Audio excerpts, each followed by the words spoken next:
안녕하세요. 윤에스더입니다. 오늘도 막간을 이용해서 또 새벽에 여러분들을 또 찾아뵙습니다. 오늘은 대한민국의 목사 4편이죠. 목사님에 대해서 알아보고 있는 중에 근현대사의 목사에 대해서 한번 알아보도록 하겠습니다. 대한민국의 근현대사에도 특히 19세기 말 선교위에 선교사님들이 많이 오신 다음에 개신교가 굉장히 많이 발달됐죠. 발달이라기 하기보다는 불붙었다고 해도 과언이 아닐 정도로 성령의 바람이 참 불었던 그런 시대가 있었습니다. 19세기니까 대한제국이라고 그랬죠. 의료와 교육, 선교 활동들. 오히려 일제강점기 시대에 독립운동을 했었던 참 많은 사람들이 목사님들과 그리고 기독교인들이 있었습니다. 또 해외 독립운동을 홍보 활동했고 광복 이후에 고 문익환 목사 장로교였죠. 참여한 노동운동과 민중운동을 통해 더 나아가 민족 통일이 될 때에도 민주화가 있다는 깨달음의 근거와 통일운동을 했었죠. 그런데 그때 당시에 적지 않게 목사들이 신사참배 등 친일적인 행동을 보였었죠. 살기 위해서 오직 예수님 외에는 어떤 특히 하나님 외에는 어디에다도 절해서는 안 되는데 친일 목사님들 가운데 한경직 목사님이 있었었죠. 신사참배했다고 1992년 그 상을 받을 때 공개적인 회개를 했었던 적도 있었지만 19세기입니다.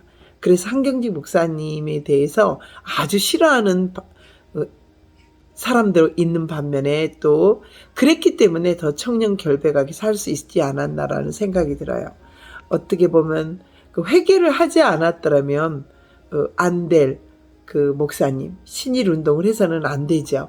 아마 칼이 들어온다고 그러면 또 목에 칼이 들어온다고 그러면 살기 위해서 변절하는 자식들 때문에 변절하는 많은 목사님들 다시 한번 생각해 주시면 너무 감사하겠어요. 일제강점기를 한번 돌아보면 1905년에 을사 늑약이 체결되어 감리교의 전덕기 목사를 중심으로 조약 무효운동이 서서히 일어나게 됐어요.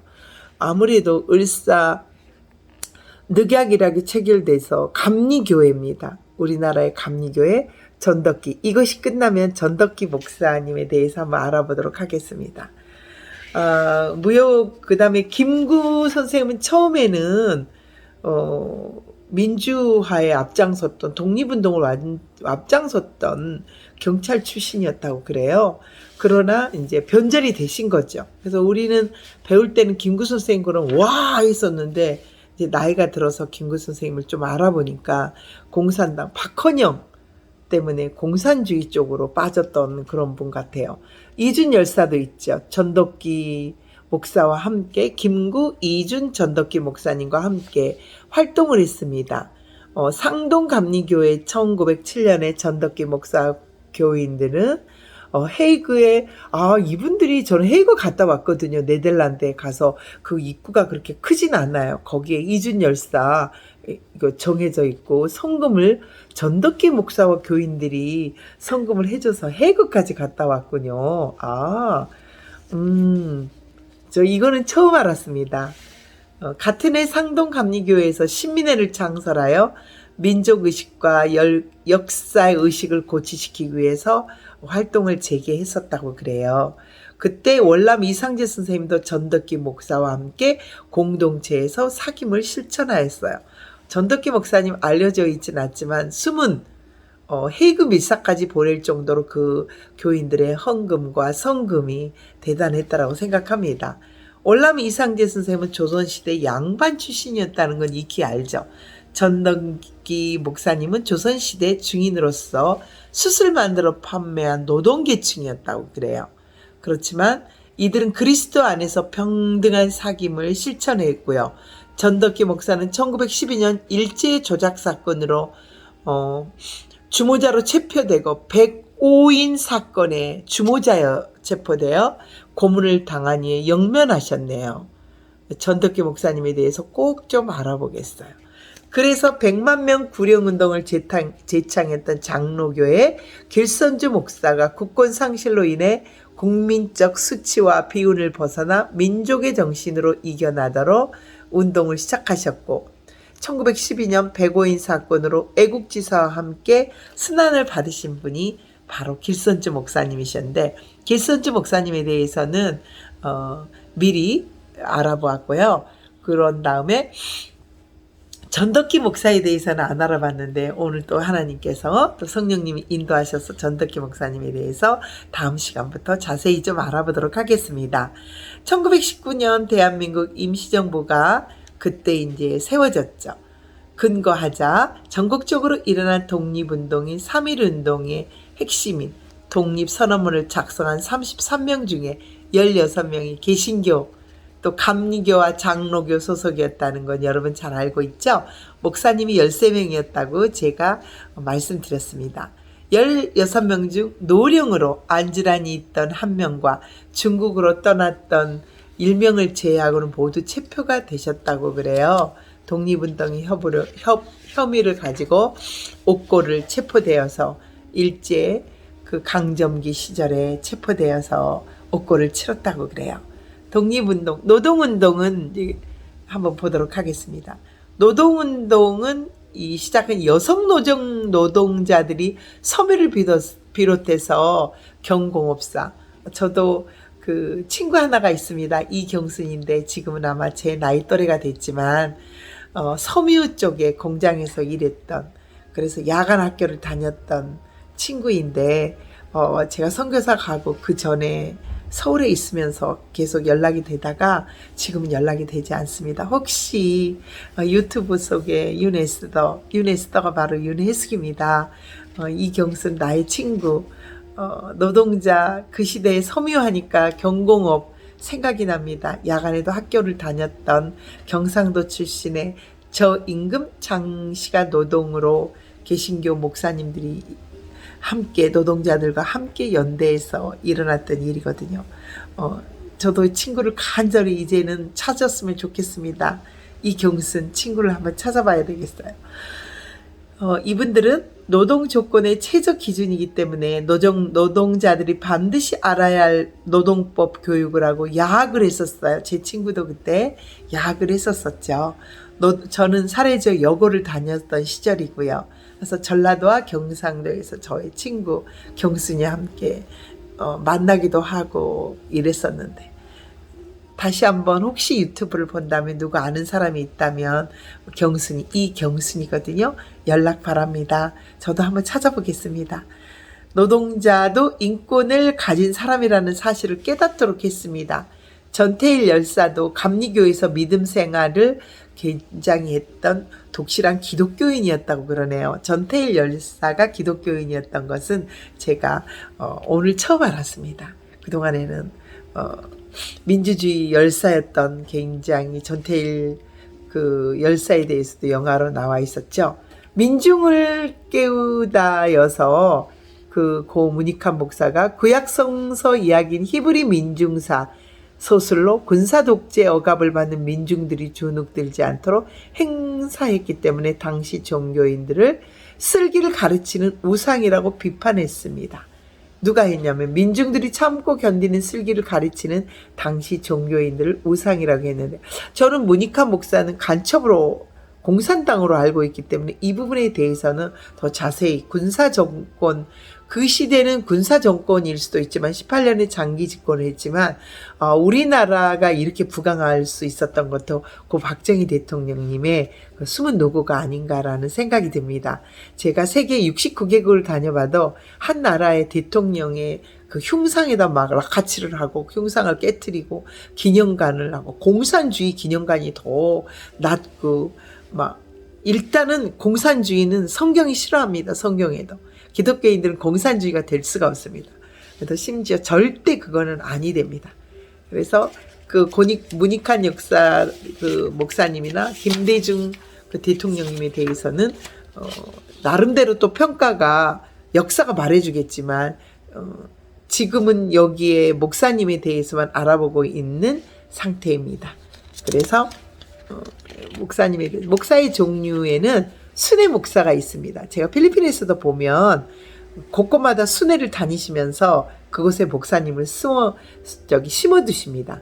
스내 목사는 일정한 교회를 맡지 않고 각지에 있는 교회로부터 요청을 받아 여러 곳에서 설교를 하며 설교를 하는 목사와 몇 군데 교회를 맡아서 순회하면서 주관하는 목사를 말하는데, 필리핀에서 제가 이런 목사님들은 많이 뵀습니다. 그래서 저도 사랑의 쌀을 그 교회에 주기도 하고, 또 그 그림을 광목에다 그려가지고 예수님 탄생에 대해서 그려서 또 드렸던 적도 있습니다. 그래서 곳곳마다 4군데 5군데 가서 성탄절 때 주님의 탄생, 예수님의 탄생을 또 이야기하신다고 해서 그려서 드렸습니다. 담임 목사는 교회와 당회를 대표해서 교회를 책임지고 담임하여 운영하는 목사를 말합니다. 감리교회에서는 교회법에 따라 감독이 파송하며 시무교회가 있는 해당 구역에 소속된다. 제가 그래서 저희 그 엄마가 사는 동네에도 엄마가 갑자기 장애인이 돼서 가셨는데, 거기도 이렇게 천주교처럼 감리교회예요. 그래서 감독이, 목사님이 파송돼서 또 시험 들지 않게 땅이고 모든 거 이런 거를 다 교회에 시무교회가 있더라도 해당 구역에 소속이 될 뿐 그것을 다 환원하시고 감리교회 본부에다가 하셨다는 말을 사모님에게 들었습니다. 그런데 뭐 교회가 담임 목사 그러면 그런 의미가 있군요. 그 교회를 하는 것처럼. 저는 또 이제 새삼스럽게 또 여기서 봅니다. 그냥 담임 목사님 하면 그 교회를 맡아서 시무하지만 모든 것을 책임지는 게 담임 목사인 것 같은데, 그렇습니다. 부목사님은 담임 목사를 보좌하는 목사로 담당 사역지와 교회에서 맡은 사역을 담당하고, 장로교회 목사 제도는 위임 목사를 보좌하는 임시 목사로서 임기는 1년이고 중임될 수도 있고요. 담임 목사의 사임 시에 또 사임하는 목사를 가리키는 게 부목사네요. 그분이 사임을 하면 부목사님도 사임을 하고, 또 1년이 연기가 되면 중임될 수 있고, 군종 목사님에 대해서 알아보겠습니다. 군종 목사는 군부대 내에 예속되어 있는 개신교 목사를 가리키며 가장 많은 사람의 수를 자랑하는 군종 장교입니다. 저희 아들도 자이툰 가기 전에 군종 장교는 아니었지만 군종 뭐였더라? 하여튼 뭔가 군종 앞에 붙어가지고 그 여단장님이 그 기회를 많이 줘가지고요. 자이툰에서 지치고 위로해서 천주교 분이 굉장히 높아가지고 새벽기도 가고 이런 걸 굉장히 왕따를 시켰던, 막 설거지도 군대에서는 막 남겨두고 눈 쓰는 것도 남겨두고 예배 가는 시간에 저희 아들은 수요 예배, 또 금요 예배, 새벽 예배, 또 주일 예배, 또 성가대, 플루토 연습하고 바이올린, 또 여러 가지 악기들도 여단장님이 또 하게 해주셔가지고 했었던 플루까지, 그런 참 신실한 아들이었었는데 독일 가갖고 조금 신앙이 떨어져서 지금은 떨어진 게 아니죠. 신천지 때문에, 신천지인지를 벌써 알고 이상하다 하고 한 7, 8년 전부터 이미 저희 아들은 알고 있었었는데, 요즘은 신천지가 정말 나쁘지 않아. 이제 드러났잖아요. 근데 그때는 드러나지 않고 조그만 교회에 막 떼거리로 들어와서 막 헌금을 하고 11조를 하는 그 와중에서 우리 아이들은 아니다 그랬는데 아마 목사님이 그쪽 편을 들었었던 모양이에요. 새벽까지 교인들의 이사까지 책임졌던 저희 큰아들이 아마 마음의 상처를 그때 받고 요즘은 좀 냉담하고 있습니다. 마음 쪽으로는 정말 열심히 기도원에 가서도 6살 때 또 미국으로 CBMC 같이 데리고 갔던 정말 저희 큰아들이거든요. 그 큰아들이 그 가슴 속에 주님을 만나고 있기 때문에 선교로, 믿지 않는 사람 데리고 선교 가겠다고 했었던 우리 아들입니다. 여러분 중보기도 해주세요. 정말 신실한, 주님의 뜻이 무엇인지 신실한 그 아들이 다시 주님만 예배당으로 예배를 드릴 수 있도록, 그것이 아니더라도 예배를 드릴 수 있도록 주님이 도와주세요. 나머지는 마음속에 갖고 있지만 보고 배운다고, 또 작은 아들도 독일에서 또 그런 일들이 있었던 여러 가지 많은 일들이 그 독일 교회에서 있었나 봐요. 그래서 그 군종이었었던 우리 아들, 개신교회 목사를 가리켜 수많은 그 수를 자랑하는 군종 장교, 무임 목사, 장로교회 목사 제도로 시무지가 없는 목사 또는 노예의 허락이 없는 일을 하는 목사를 말합니다. 노예 허락이 없는 목사님들을 무임 목사라고 하는군요. 자기 마음대로 이렇게 할 수 있는, 노예 꼭 허락을 받지 않고 하는 무임 목사를 말하는군요. 그런 다음에 원로 목사, 또 20년 이상 심우하고 70세 정년이 되어 은퇴하는 목사에게 교회가 예우하여 지원하고 차원에서 추대하는 명예직으로서 원로 목사님을 잘 보필하는 그런 교회들을 많이 보았습니다. 그리고 또 원로 목사님이 세워서 그 원로 목사님이 그 교회를 또 다른 분에게 양도해서 담임 목사를 세우시는 경우도 있어요. 여러 유형이 있지만 하나님이 어떻게 사용하신지는 이제 기도해보고, 또 각자의 또 믿음대로, 분량대로, 또 각자의 그것으로 목사님들도 순회, 담임, 부목사, 군종, 모임, 원로, 위임 목사가 있군요. 위임식을 치른 목사로서 장로교회에 있습니다. 노예에 소속되어 노예의 위임을 받고 있네요. 따라서 만 70세로 퇴직할 때까지 신임을 묻지 않고 지속적으로 목사직을 수행할 수 있는 정년이 보장된 종신 목사라고 부르시네요. 종신 목사님은 위임 목사라고도 하죠. 임시 목사님은 장로교회 목사로서 노예 위임을 받지는 못했지만 몇 년마다 공동의회의 신임을 물어 참석자의 3분의 2 신임을 얻어야 연임할 수 있는 목사님으로 일반적으로 그렇게 신임을 묻는 교회는 없다라고 합니다. 이렇게 해서 이렇게 목사의 종류를 알아보았는데요. 그 종류에 보니까 순회 목사, 순회, 담임, 부목사, 군종, 무임, 원로, 위임, 그 다음에 임시 목사 이렇게 있네요. 그리고 이제 16세기 서방교회와 사회에 대해서 종교개혁이 16세기에 루터에 의해서 일어나가지고 찬성, 저기도 배웠지만 루터파가 있고 또 루터의 그 종교개혁이 반대했던 반대파가 있었거든요. 서방교회의 종교개혁을 찬성하고 주도한 복음주의는 또 개신교회로, 서방주의 종교개혁에 반대하는 것은 교황 중심 체계로 교황주의로 이렇게 천주교. 그러니까 개신교의 루터의 종교개혁에 찬성하는 것은 개신교. 그 다음에 반대하는 교황파는 천주교. 이렇게 16세기에 서방과 동방으로 나눠지고 저희 세계사 시간에 굉장히 많이 다루는 것입니다. 루터에서 시작이 되었다고 보나 사실은 10세기 창부 정치의 비판, 12세기에 성프란체스코의 정화운동, 14기의 아비뇽 유수 사건 비판으로 계속적으로 이 타락된 종교상의 문제가 천주교에서 많이 있었죠. 그러다가 이제 복음주의로 루터가 굉장히 쯔빙글리와 그런 다음에 또 루터, 그 다음에 가보면 스위스에는 4명이 이렇게 있어요. 4명의 동상이 다 있거든요. 그래서 후세, 이름이 아리까리하지만 제가 체코까지 갔었거든요. 즉 이제 봤던 그분들의 그 사진이라든가 동상들이 세워져서 종교개혁을 많이 칭찬하고 있고요. 루터의 종교 500주년 기념으로 갔었던 그런 게 있어요. 개신교는 초창기에는 특정 교파를 중심으로 이해하기보다 복음을 다시 회복하고 복음을 교회 중심으로 두자라고 하는 활동을 서방교회 내부의 기독교 운동이었습니다. 복음주의, 복음으로 돌아가자, 성경으로 돌아가자. 뭐든지 성경입니다. 학교에서 배워봤지만 이단들은 이 성경을 자기가 교주인 것처럼 만들지만 절대 그러면 안 됩니다. 성경은 하나님의 말씀이고 꾸밈이었고 가식이 없이 써진 거고요.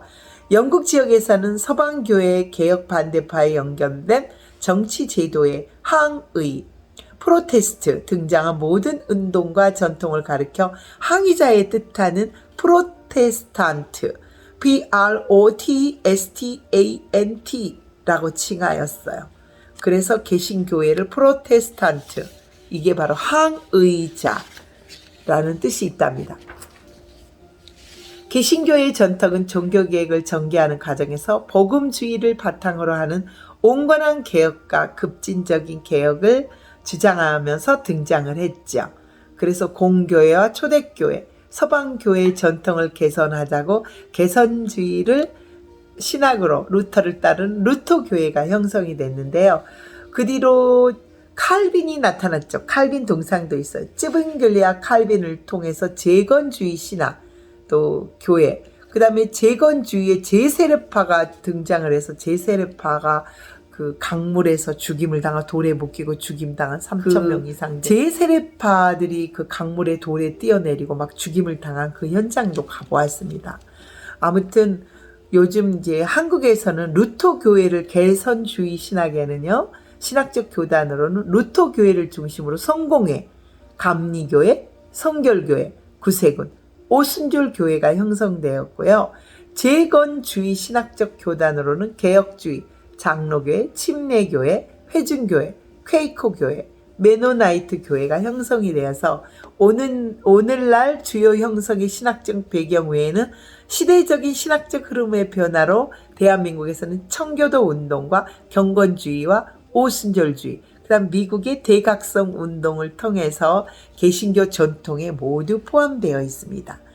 이처럼 이렇게 성공회나 루터 교회 이런 게 제사장이나 또 만인 제사장 설을 따르는 성지기와 그에 따른 교회 제도인 감독제와 원로제와 회중제 등 다양한 교회 제도를 채택한다고 그래요. 그래서 어쨌든 성례전에 대한 반대, 천주교회는 세례, 성체, 고백, 견진, 혼배 등 7개, 개신교에서는 성례전에 신약 성경에 나오는 성만찬과 세례를 집어넣어서 하는 예식을 굉장히 개신교와 천주교의 구별을 할 수 있습니다. 바로 성만찬과 세례 2개의 부분을 기독교인들은 또 실천하고 있습니다. 여기까지 우리가 목사들이 할 일, 또 목사란 무엇인가에 대해서 많이 연구했고요. 다음 시간부터는 이제 목사는 사편에 대해서 이제 안수까지, 그리고 어떤 목사님들이 계시나까지, 또 어떻게 해서 감리교, 성결교, 장로교, 침례교 이런 그 교단에서 어떻게 안수를 주는지까지도 알아보았고요. 이제 저는 다음 시간에 전덕기 목사님, 그 목사님에 대해서 알아보게 하도록 하겠습니다. 네덜란드에 가서 이즌 헤이그까지 갔었거든요. 정말 그 헤이그에서 우리 이즌 열사, 그 열악하고 가난한 나라에 바로 전덕기 목사님 교회에서 이렇게 해서 성금을 모아줘가지고 그 교인들이 상동감리교회네요. 그 상동감리교회 교인들과 목사님의 힘으로 나라의 해외 홍보를 할 수 있었던, 또 민족의식과 역사의식을 고취시켰다는 그런 전덕기 목사님에 대해서 또 월요일부터군요. 월요일날, 오늘 금요일은 5일까지니까 토요일, 일요일은 이거는 쉬는 거 여러분 아시죠? 토요일, 일요일날은 지금까지 거 모두 한번 살펴주시면 감사하겠어요. 그러면 오늘의 큐티는 토요일날 하고요. 또 새벽기도 이제 끝내야 됩니다. 여러분, 기도 하시고 감사합니다. 유네스터입니다. 여러분, 주님 만나러 아직도 새벽을 깨우시지 못하고 있으시다면 주님을 만나서 하나님 나라 확장에 적극적으로 힘내시는 여러분 되시기 바라겠습니다. 샬롬, 샬롬. 감사합니다.